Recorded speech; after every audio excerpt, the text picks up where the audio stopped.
Su nombre proviene del latín cátedra, que significa silla, ya que según la tradición cristiana era donde los arzobispos debían presidir sus servicios. Las catedrales son un importante punto de encuentro con Dios y con uno mismo. A continuación compartiré un listado con las catedrales más espectaculares de España. La Catedral de Granada es uno de los edificios clave de la arquitectura española. Sus cimientos se asientan sobre la antigua Gran Mezquita Nazarí de la ciudad. Fue mandada a construir por los reyes católicos a comienzos del siglo XVI.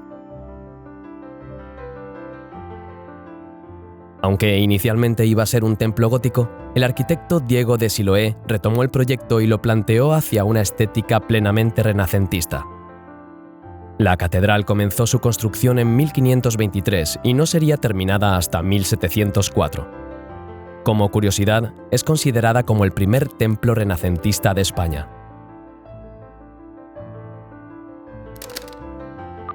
La Catedral de Sevilla ostenta el cargo de ser el templo gótico más grande del mundo, por lo que se le conoce como Magna Hispalenses, es decir, la Grande de Sevilla.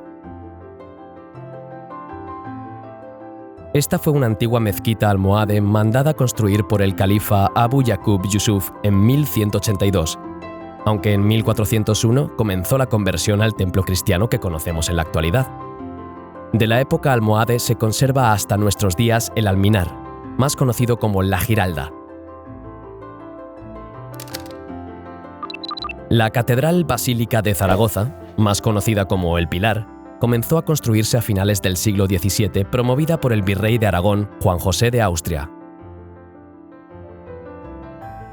Es un templo barroco que impresiona por su grandiosidad, con unas medidas de 130 metros de largo por 67 metros de ancho. Como particularidad, posee 4 torres campanario que alcanzan los 98 metros de altura, además de 11 cúpulas. La Catedral de Santiago de Compostela es el templo románico más importante de España.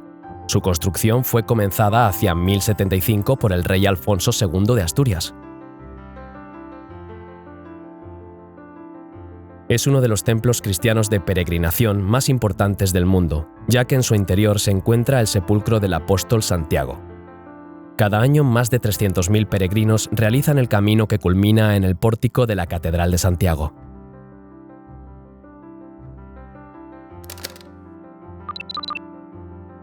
La Catedral de Murcia fue mandada a construir en el siglo XIII tras la conquista de la ciudad por el rey Jaime I el Conquistador, después de destruir la mezquita mayor de la ciudad. El templo sufrió varias ampliaciones, motivo por lo que incluye en su configuración diferentes estilos como el gótico, renacentista, barroco y neoclásico. Como curiosidad, este templo tiene 20 campanas, las cuales son apodadas con nombres de santos. La Catedral de Mallorca, más conocida como la Seu, es uno de los edificios góticos más importantes del mundo. Fue ordenada a construir por el rey Jaime I el Conquistador en el siglo XIII sobre los cimientos de una antigua mezquita. El rosetón de este templo ostenta el récord de rosetón más grande del mundo, con 13 metros de diámetro y conocido como Ojo del Gótico. También es la única catedral del mundo que tiene una entrada directa desde el mar, custodiada por 2 cisnes de piedra.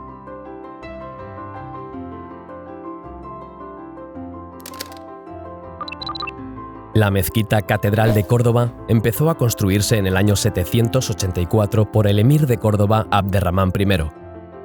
No fue hasta 1238, tras la reconquista cristiana de la ciudad, que se consagró catedral. Además de ser la mezquita catedral más visitada de España, es la segunda mezquita más grande del mundo en superficie, superada solo por la mezquita de la Meca. En su interior podemos encontrar 23.400 metros cuadrados con 1.300 columnas.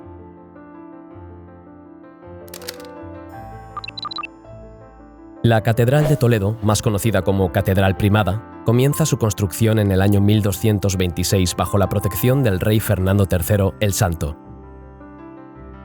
Bajo sus cimientos se encuentra un templo visigodo y la Mezquita Mayor de Toledo. Es una de las catedrales con más patrimonio de España. En su interior podemos encontrar cuadros del archiconocido pintor El Greco. ¿Qué os ha parecido el listado? ¿Estáis de acuerdo conmigo en esta pequeña selección que he escogido para vosotros? ¿Añadiríais o quitaríais algo de la lista? Hacedme saber vuestras opiniones en los comentarios. Para los que quieran saber más sobre este tema, os dejo en la descripción un libro de lo más interesante. Si os ha gustado este vídeo y queréis que siga subiendo contenido, no olvidéis suscribiros, activar la campanilla y darle a me gusta para hacérmelo saber. Muchas gracias por haber visto el vídeo hasta el final y hasta la próxima.